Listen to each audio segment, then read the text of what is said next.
Ассалаумағалейкум достар, сіздермен бірге Раку Геймер. Бүгін біз дейтін Майнкрафт серверлерге қалай кіреді дегенді түсіретін боламыз, үйрететін боламыз сендерге.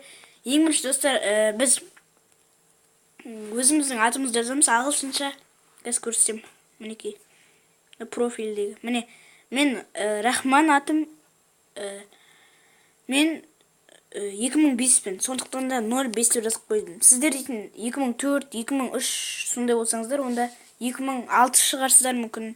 Онда 06, 04 деп жазасыздар. Түсінікті барлығы сіздерге. Енді екінші достар, менде серверлер бар. Бірақ қазір осы серверлерді сіздерге көрсететін боламын. Міне осы серверлер. Міне бірінші сервердің несін.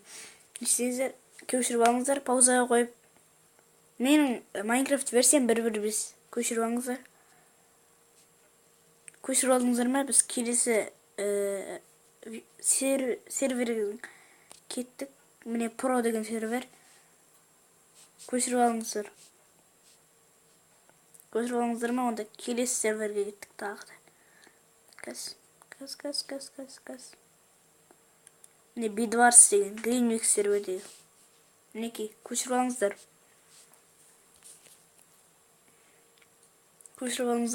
Көшіріп алдыңыздар ма? Енді келесі серверге кеттік. Ең соңғы серверге Бидварс деген серверге. Мінекей, осыны да жазып алыңыздар көшіріп. Достар, міне ең астыңғы костюмді көшіріп алсаңыздар енді. Костюмді көшіріп болыңыздар ма? Онда кеттік. Достар, осымен біз видеоны аяқтаймыз. Видеоны ұнаса лайк басып, комментарий жазыңыздар. Сіздермен бірге болған Раку Геймер. Қош, сау болыңыздар.